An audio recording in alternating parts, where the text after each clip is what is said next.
guys, ngayong araw nga pala ay magsisimba kami sa Quiapo. Matagal-tagal na din kasi yung last na punta namin doon. And dahil ngayon ko din nga sisimulan mag mini vlog, super thankful ako na makakapagsimba kami ulit doon. So yan guys, habang naglalakad kami papuntang LRT, tuwan-tuwa yung bata dyan kasi nakita niya si Jollibee. Super init dyan guys, buti na lang may dala akong payong and finally malapit na kami sa LRT. Ang tagal ko din talagang hinintay na makapagsimba ulit kami sa Quiapo. Super saya ko talaga niyan dahil sa first mini vlog ko ay makakapagsimba ulit kami doon. Ang tagal-tagal ko na nga ding nagtatry mag mini vlog and ngayon lang ulit ako naglakas loob. Dahil nga sa mga unang mini vlog ko ay hindi talaga kaya ng cellphone ko yung pag-e-edit. Pero sana ngayon guys ay magtuloy-tuloy na.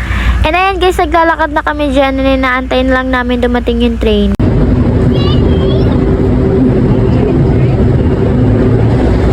So ayan guys, sa tagal ng pag-aantay namin ay na nga dumating na yung train.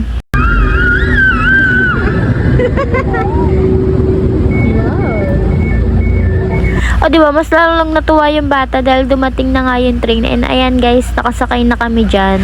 And yes, nasa Quiapo na kami dyan, naglalakad papuntang simbahan. Super init nga dyan guys, and nakalimutan ko na din talaga magpayong pero yung mag-video hindi. A few moments later. So ayun, tapos na kami magsimba and naghahanap na kami ng pwede makainan. Super init na nga ako ng mga oras na yan and ayan, finally nakahanap na kami ng makakainan. No choice, Jollibee.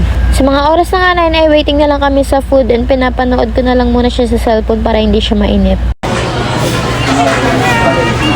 Waiting sa kami. And ayan, dinaan ko lang sa ganda-gandaan kasi may nakatingin sa akin, naiya ako. So ayun, lumipat nga kami ng pwesto niyan nung nalaman namin may taas pala and wala masyadong tao. So ayan guys, dumating na nga yung food namin and tuwan-tuwa siya sa price niyan. Hindi na nga ako nakapag-video niyan sa sarili ko sa sobrang gutom. Pero nakapag-video naman ako niyan ng transition after kumain. If want nyo naman napanood guys, check nyo lang sa TikTok account ko. Pa-follow na din guys. So ayan, tapos na nga din kami kumain and pupunta kami sa paggawaan ng salamin dahil ang tagal na din ng salamin ni mama and ngayon lang ulit mapapalitan. So ayan, nakahanap na nga kami ng store na pagpapagawa ni mama and waiting na lang kami dyan. Nag-video and nag-picture muna nga ako sa mga oras na yan dahil namimili pa si mama ng salamin na babagay sa kanya. O diba, naganda-gandaan talaga. Pogi dobi, pogi. Binuhat ko na nga siya sa mga oras na yan kahit sobrang bigat niya dahil baka makasira siya. Sa mga oras na nga na yun ay napag-isipan namin na maglibot-libot muna dahil 1 hour pa bago makuha yung salamin na pinagawa ni mama. Sa mga oras na nga na yun ay naglalakad na kami and super init talaga dyan dahil yung payong ko ay pinirang ko kay mama dahil yung isang payong namin nasira.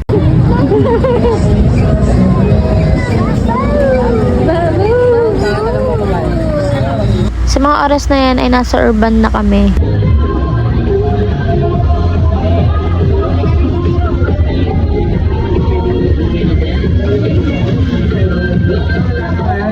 O diba ang angas ng tugtugan nila dito sa urban guys, mapapa-emote ka talaga. Sa mga oras na nga na yun, umakyat na kami para magtingin-tingin ng mga damit dahil super gaganda and super affordable. Ay, wag mo siya bigwan.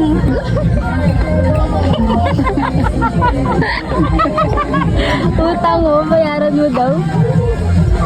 Grabe naman yan. O diba pati siya napasayaw dahil sa tugtugan dito sa urban. Simula bata pa lang talaga kami ay dito na kami pupunta after magsimba.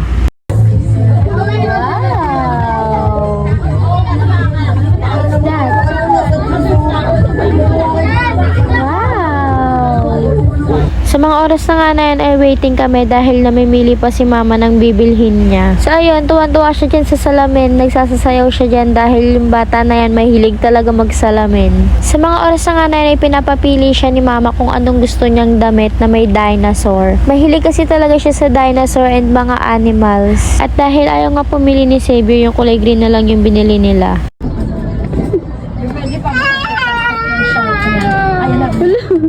Wala na bilang.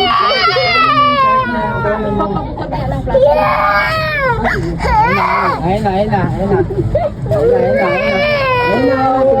I know, sure ko. Sa mga oras na nga na yan, iyak nang iyak si Xavier dahil akala niya isusoli na talaga yung shark na nakuha niya. So ayan guys, ayun lang for today's video dahil hindi ko na na-videoan yung pag-uwi namin dahil nalobat na yung cellphone ko. Pa-like, pa-share, and pa-follow ako guys. Thanks for watching!